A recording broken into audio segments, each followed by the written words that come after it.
Ìbà fọ́ba kọ́dá iye ọba ṣẹ̀dá ọ̀run, ìbà fọ́ba tó ṣẹ̀dá gbogbo ọmọ adáyún. Èmi Àṣàbí mo tún ti dé, mo dé láti wá fi ohun ẹnu mi kí ọ̀rẹ́ lẹ́yìn bàbá tó bí ọlọ́mọ. Adéyínká ọmọ Adélẹ́yẹ náà ni mo ń ké sí. Mo lókun ọdún òkú iye ìdún, igba ọdún kan ni. Bọ́dún bá ti dé ọlọ́dún mọ́dún o, a sì máa ṣọdún re. Ọdún orógbó àgbò, ọdún òbí àyàn o. Adéyínká ní ṣọdún ó ṣọdún re. Àṣọdúnmọ́dún ní ṣàwọ̀ àṣọdúnmọ́dún, àṣòmọ́rò ní ṣàwọ̀ àṣòmọ́rò o. Ọdún tó wá ṣe lónìí ò ní dáṣe mọ́. Igba ọdún kan ni. Àti dá ọjọ́ òní ọjọ́ ti pé o. Àti dá ìgbà pé. Òní lọ́jọ́ bí rẹ̀ Adéyínká ojíire bí ojíire. Sí Oníkì beauty salon náà ni mo ń pè rí. Bọ́wọ́ lùgbọ́ kojíire nígbó.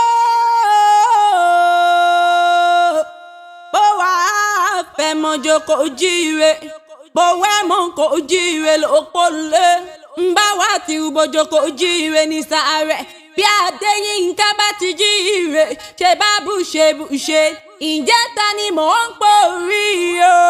Ọmọ Adélẹ́yẹ sí Oníkì beauty salon ní Bombay náà ni mò ń pè rí. Wọ́n kì í Abíọ́lógún ẹ̀rù o. Adéyínká mo ní wọ́n kì í Abíọ́lógún wọn fà. Abdulhakeem Ayinde aka Mayor of Bombay CEO Rockport Hotel lónìí kí Adélẹ́yẹ bàbá tó bí ọlọ́mọ. Ìjẹ̀bú ọmọ alárẹ̀, ọmọ Àwùjalẹ̀, ọmọ arójòjòyè, ọmọ alágẹmọ, òbú wọ̀yọ̀, ọmọ adìyẹ ògògò mọ̀gà, ọmọ adìyẹ bá ń lókun, omi ìlílí, ara òrókun, ara òrádì ìyẹ́, ọmọ abúlé ìṣòwò, ọmọ Àwùjalẹ̀, ọmọ ọba ń ta, ọmọ òrìṣà jẹ́ ńlá bí onílé yìí, ọmọ arígbá ńlá buwó, ọmọ afọ́nwó bí ẹni fọ́yángan, ọmọ àfìdípọ̀ tẹ̀ mọ́lẹ̀, kọ́mọ ọlọ́tẹ̀ gbọ́n jòlòjòlò, ọmọ àwúre fàṣẹ panu, ọmọ olówó tí ń joyè méjì pọ̀, ọmọ arígbá ńlá buwó nílé bàbá tó bí ọlọ́mọ. Ǹbàjẹ́ ń ṣe kíá o, kí mú ọ̀rẹ́ ìlú bàbá tó bí ọlọ́mọ. Jáèlé o, Adéyínká jáèlé bàbá tó bí ọlọ́mọ. Ìwọ lọ máa fíjú Ìjẹ̀bú tí fọkọ rẹ̀ dàpè náà. Ọmọ òun ṣe ni ọ̀yọ̀yọ̀ ń yọ̀, ọ̀yọ̀yọ̀ máa yọ̀, ọmọ òun ṣe ni ò lè pa ni. Ọmọ dúdú lé ò mọ bẹ́ẹ̀ ṣe níjọ́ tí pupa tó mọ bẹ́ẹ̀ ṣe òkúkú sí nílé. Ọmọ mo rẹ́yẹ màmá rọ́kò mo rọ́kò tán ẹyẹ ti lọ. Ọmọ mo níṣu ń lé mi wọ́bẹ ọ̀bẹ tí ń bẹ lẹ́yìn kúlé bàbá tó bí ọlọ́mọ.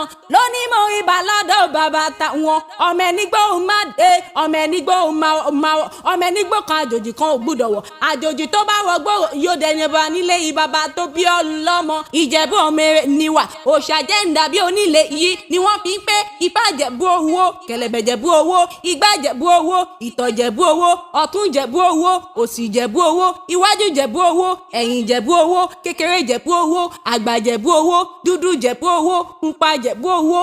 Gbogbo Ìjẹ̀bú tí mo mọ̀ ní lọ́wọ́lọ́wọ́.